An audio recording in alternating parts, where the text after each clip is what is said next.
Hello and welcome back to Jack Knives Reviews. I'm of course your host, Jack Knives. And welcome back to Game Month 2 Turbo.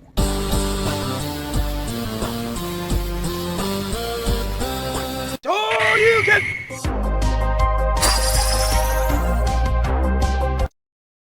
Going back to the adaptation pool, let's take a look at a movie that a lot of us were actually really excited to be turned into a movie. To varying degrees, we're not quite as satisfied. This is Until Dawn. A group of friends are hunted down by a masked man and other unexplainable things. Unfortunately, they are caught in a horrifying time loop, with each action affecting their survival, death, and repeated suffering.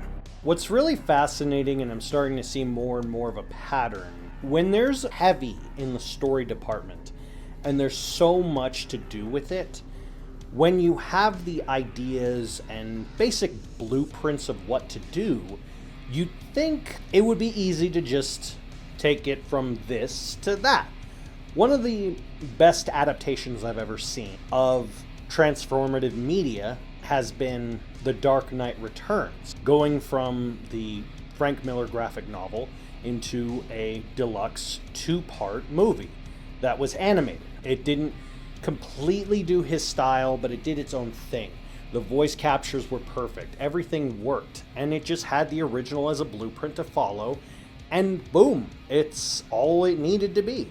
Now, I don't want this to be a verbatim copy-paste of the original, but I would like it to be similar in the vein of it, I guess. What I got with this movie was trying to have your cake and eat it too. For those who've not played Until Dawn, it's essentially a point-and-click, choose-your-own-adventure horror about a group of kids going to a cabin a year after one of their sisters has been tragically murdered. Slowly unravel more mysteries of things going on around the woods, from supernatural to realistic to possibly a killer on the loose. Just each of them getting picked off one by one depending on the choices that you make. The point of the game is to try to survive until dawn.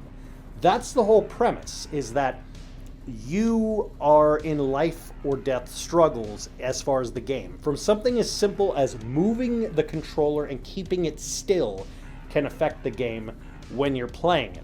But the problem is, this movie deals with the opposite. Rather than life or death struggles, rather than us worrying about each character and what they're gonna go through, we see them not only get picked off one by one, but immediately recover, restart, in, ironically, like a video game. Like as if it just rewound time. It's like they took the concept of the game, but instead of making it actually have consequences, each action really doesn't. You can just reset later anyway. It's more to Happy Death Day, but Happy Death Day did it way better than this one. There's never really a definitive conclusion as to why. And then it has the audacity to try to gaslight the audience who are fans of the game that, oh, it's okay, folks, because it's in the same universe. No, it's not. No, it's not. I know some people can say it is. It's not, okay? Because in order for that to happen, it would have to be an almost identical cabin, almost an identical series of circumstances, and almost an identical series of kids. I mean, even the therapist is the same Peter Stormare. Now, you may notice I'm not really talking so much about the movie, because there's not much to talk about. Unfortunately, it's boring. Each actor is as forgettable as the next. At least with the games, yes, they were irritating and annoying, but they were stereotypes, and I did kind of grow attached to each one of them as the character progression.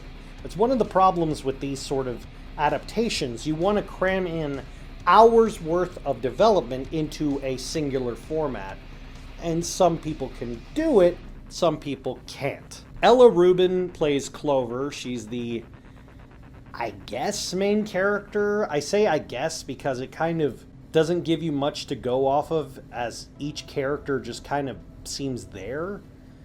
What you could have done with this movie is you could have had the movie told from perspectives, shifting from point to point to point, and like do a singular flashbacks of their relationships, little flash moments like they did in the game whenever you would find idols. Do something similar in that vein. Do something like that, having it affect the game later, but have it affect the movie later. They're about to do something and then they hesitate and then they don't do it. Or do something, I don't know, just there's so many options they could have done, and instead, I don't even want to say they played it safe, because they didn't really even do that. It just, they gave you tidbits of things to remind you of the game, but that's about it. It's like, hey, remember that? And that? Oh, that guy's here. Ooh. And you're like, okay.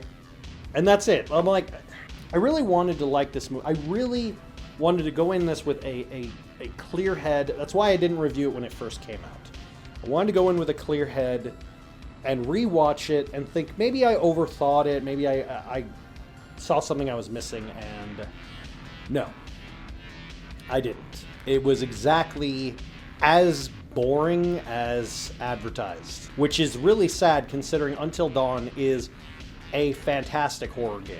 It's a great game to play with people in a room together in the dark. It's one of those games that gets under your skin and you're like, oh, like every moment matters and everything matters. And ironically, this movie, nothing matters because none of the characters matter. The only character I actually care about is the doctor, who's only in about maybe 10 minutes of the movie. Yeah, it's just bad, honestly. I give Until Dawn 1.5 out of 5. Have you seen Until Dawn? Let me know in the comments down below. Don't forget to stab that subscribe button and come back for more Game Month 2.